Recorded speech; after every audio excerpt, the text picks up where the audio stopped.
Someone is going to win $100,000 this weekend who catches the biggest bass on Lake of the Ozarks. As a person who likes to target those really big fish and makes big swim baits for a living, I'm going to break down how I would approach my weekend and help put you in position to hopefully maximize your chances of winning that $100,000 fish or cashing a really big check. So this is how I would approach it if I were fishing this weekend on Lake of the Ozarks. So the first thing I want to talk about is mindset.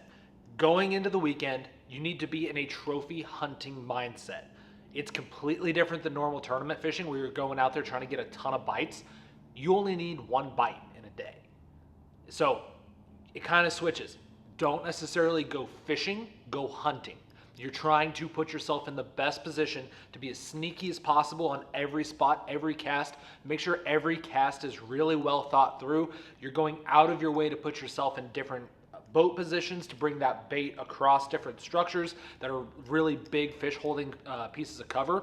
So go the extra mile, slow down, think through every single spot that you're fishing, why a fish should be there, how they should be positioned, and how you can bring your bait across it in order to maximize the chance that that fish bites. So don't think about it from a fishing perspective. Think of it hunting. You're going hunting for that one big fish. And in my opinion, I'm going to do that with a big glide bait. I'm not talking a little 4 or 5 inch swim bait. We need drawing power. We need something big. This is what I would go with, the Clutch Boss. The Clutch Boss is designed to really target those really big fish, and it's done so. It's the reason why there's so many Elite Series anglers out there that have chosen it, because it just gets results. It outfishes everything else in its category, especially when those fish are on big gizzard shad. This is the bait. It's super thin. There's a lot of glide baits out there that are built really thick.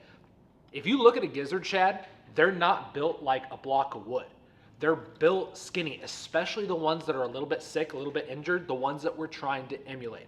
So thinner profile. It's got a really good wide action to it, but we built in a certain erratic nature in the bait.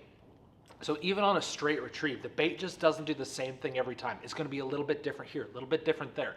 And that little subtle intricacy from a design standpoint really makes those bigger than average fish bite this thing instead of always just following it like glide baits are notorious to do. Because look, everyone on the water, like not everyone, but a growing number of people are really starting to rely on those big swim baits for these style of tournaments. So when everyone's throwing those big glide baits, you need something special in order to trigger that bigger than average fish to bite, or that trophy class, that one really big fish. You got to do something special in order to get that fish to bite. And in my opinion, a bait that's been through the absolute ringer in terms of design. It took us so long to develop this thing, and like everything about this bait is designed to catch that biggest fish in the lake. So I would be throwing the Clutch Boss because personally I feel like it'd be the best tool that I have in order to put that fish in the boat. The final tip I want to go over is location.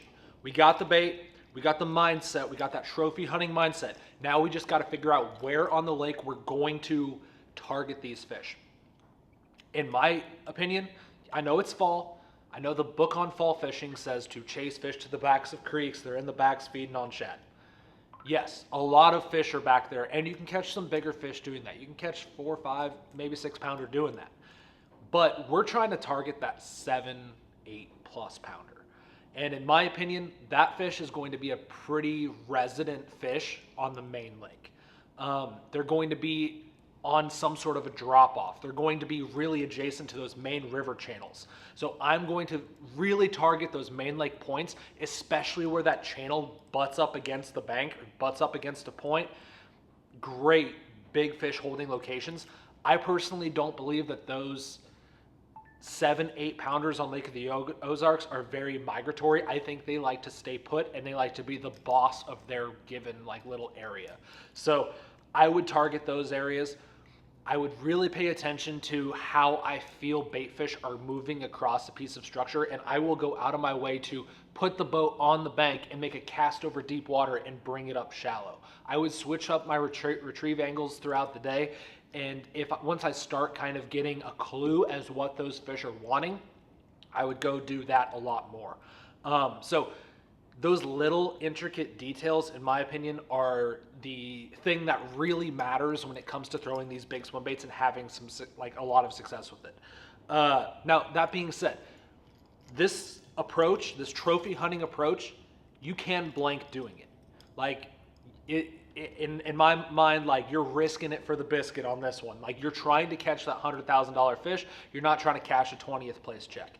So go out there, put your boat in position to bring the, think about it this way. Everyone on the lake is fishing the exact same piece of structure. If you've ever fished one of these big bass bashes, you know how much pressure is on the lake.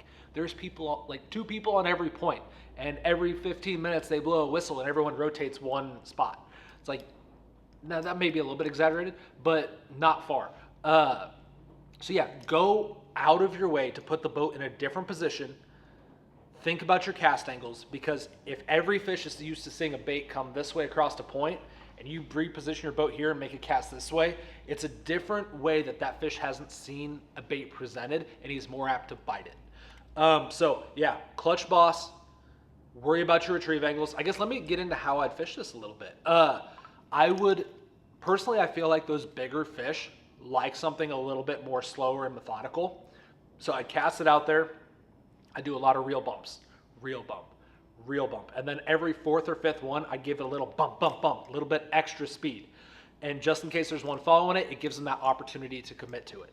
I would be trying to get that fish to come up quite a ways. My target depth would probably be that probably 5 to 8 foot range is probably what I'd be targeting.